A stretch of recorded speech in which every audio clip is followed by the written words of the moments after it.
Hey YouTube, Ed here with Jack of All Trades and welcome to another video.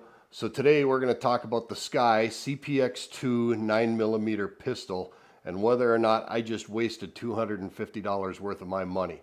So stay tuned and let's discuss this little handgun.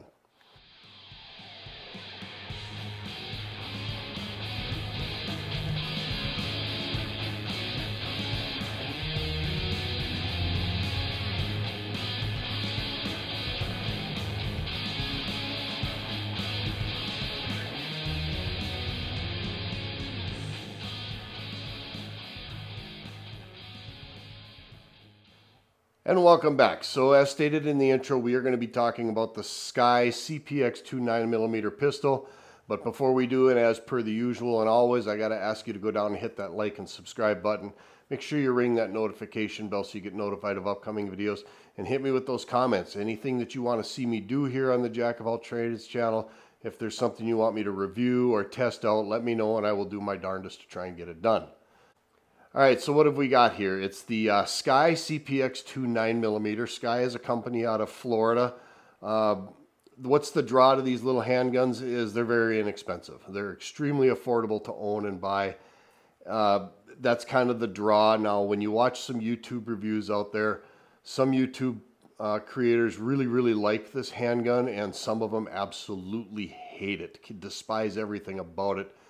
And so I decided, you know what the heck, I'm going to pick one of these up myself, and I'm going to see what I think about it. I happened to pick this up from a friend of mine who won it, so I got a little bit of a deal on it, but I paid $250 for the gun. And as you can see, it is a fixed with the factory laser red dot sight.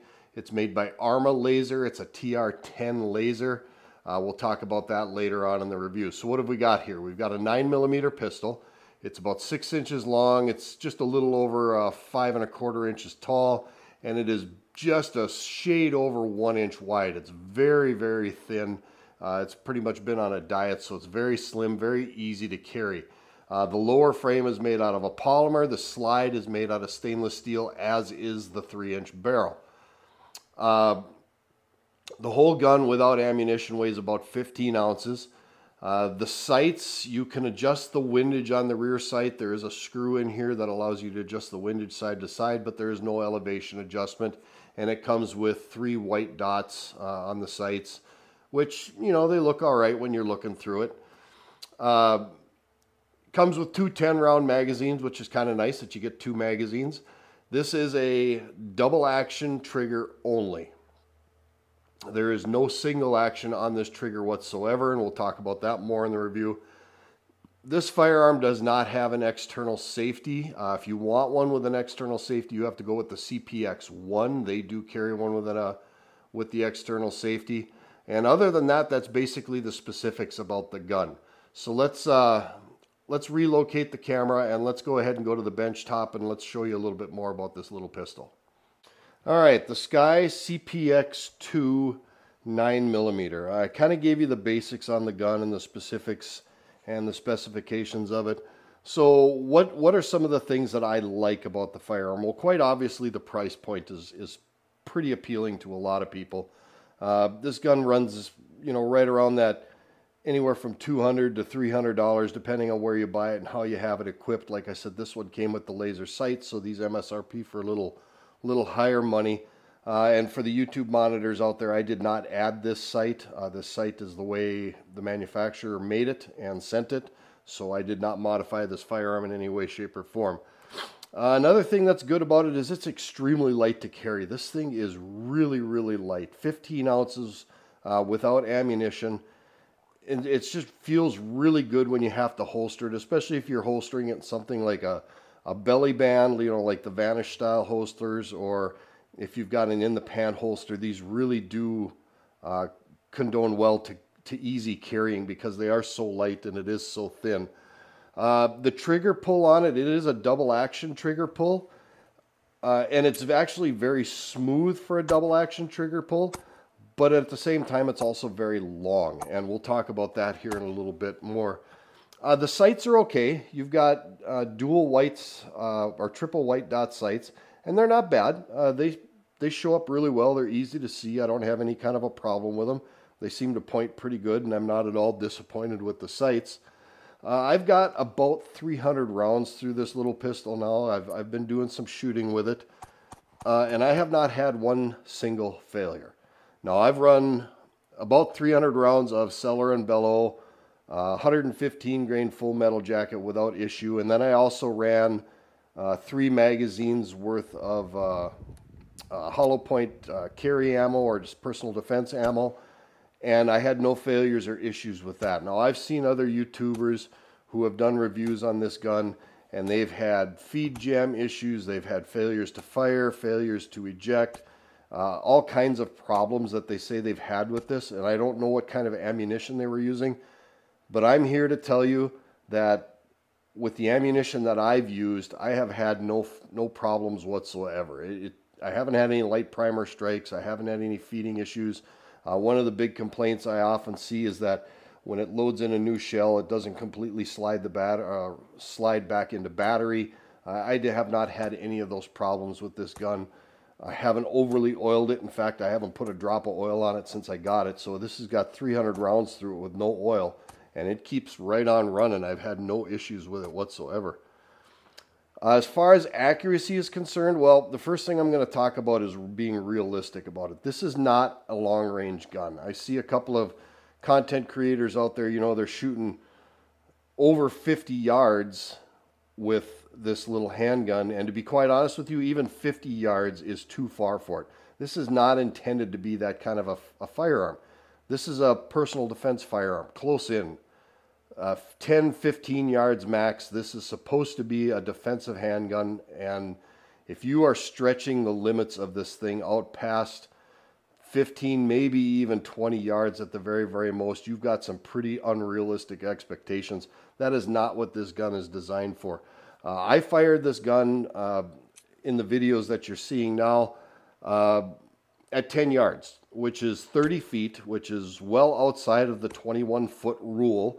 When they train police officers and FBI agents and things like that, they say if your suspect or the individual that you're confronting is 21 feet or less away from you, it only takes them about a second and a half to close the distance to you to be within arm's length, and you are in a completely defensive posture at that point. So I like to do most of my shooting at 10 or 12 yards because that is outside of the 21-foot rule, and I'm here to tell you at 10 yards away, there's no chance that I'm going to miss that individual, or I'm not going to miss a man-sized target. Even with the double action trigger, which I am not good at. I'm actually very, very against double action triggers just because I don't have the chance to practice with them as much as I should, and I'm just not very good with them. But even with the double action trigger, I have no problem hitting a man-sized target with this gun at 10 or 12 yards. So what are some of the bad things I've noticed about this gun? First and foremost, this laser is absolute crap. Don't waste your money on buying this firearm with the included laser from the manufacturer. And here's why I say it's crap. It's kind of neat because it's got 2 contact points here on the bottom of the trigger guard. So when you grab the firearm, it's supposed to automatically turn the laser on. And I find that that is sometimes a little iffy. If you got hands like mine that have a lot of callus on them and you don't have a lot of good conductive moisture in your hands, that laser doesn't always turn on like it's supposed to. At least it hasn't for me. There's been times when I've held the gun and the laser has not turned on. The other thing that's absolute crap about this laser is it moves.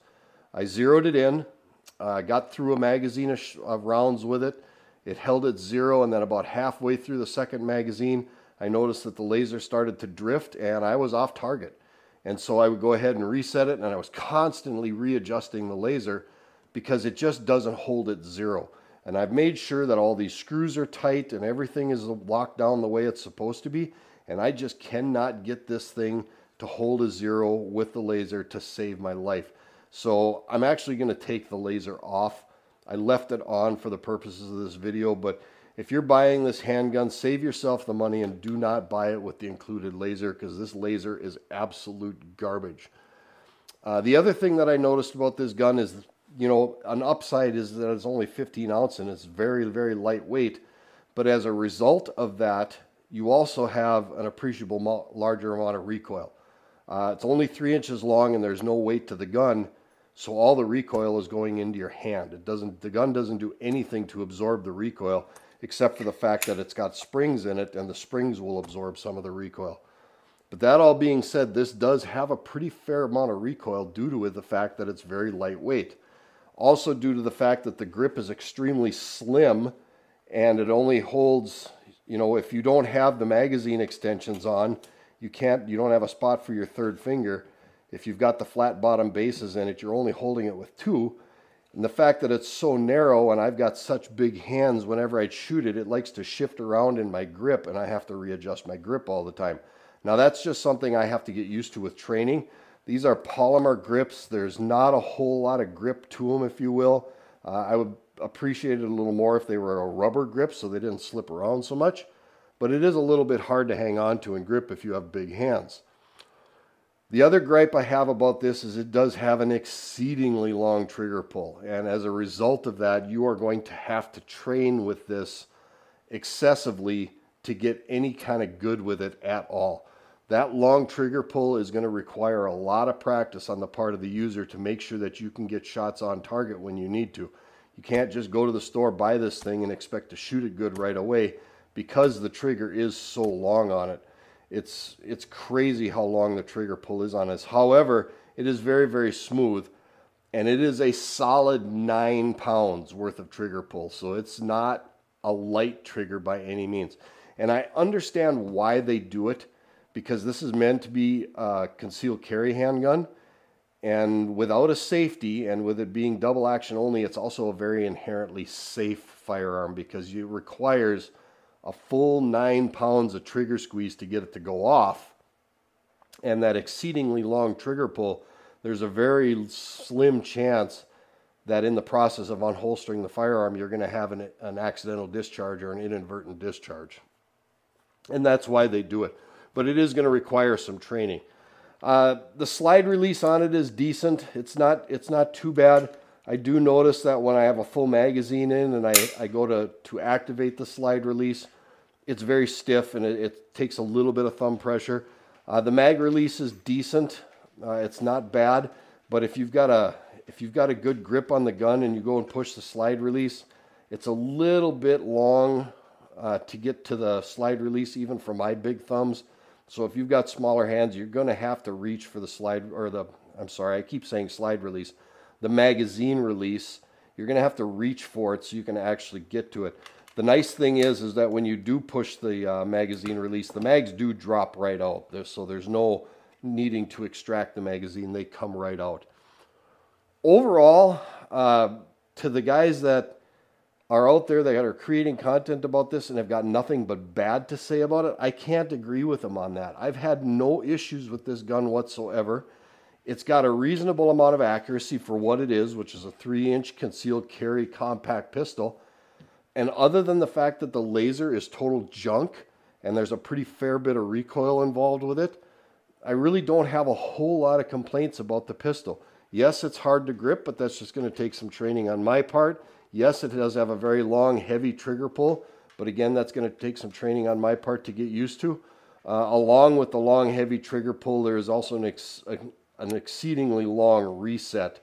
You have to let the trigger go almost all the way to the end of its reset travel before it'll reset the mechanism and you can fire the gun again.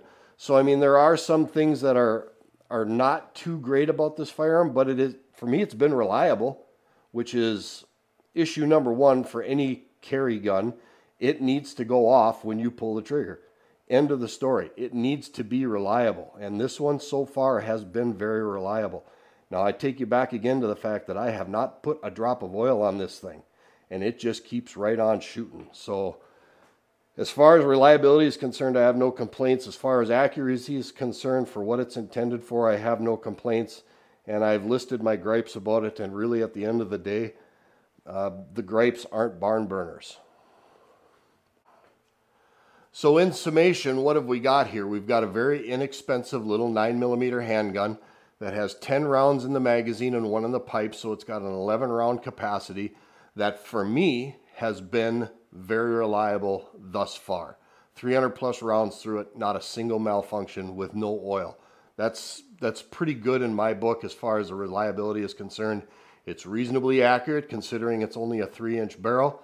I really don't have a whole lot of complaints on it, but like I said earlier, don't waste your money on the laser. It's not worth it. It doesn't work. At least for me, it doesn't. It keeps on drifting. It keeps on moving, and it's not reliable. Learn how to shoot it with the iron sights.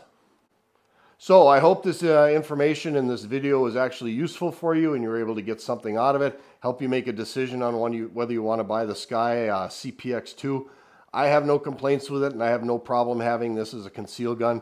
In fact, to be all honest with you, this is going to be my daughter's conceal and carry gun when she turns of age and she can actually carry a firearm legally.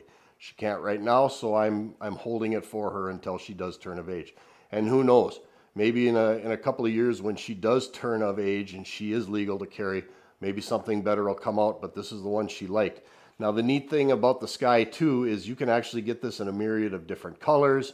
Like I said, you can get the CPX1, which has an external thumb safety on it. There are some options when it comes to this, but at the end of the day, we have a very affordable and for me has been a very reliable firearm, which I think would be very suitable for concealing and carrying.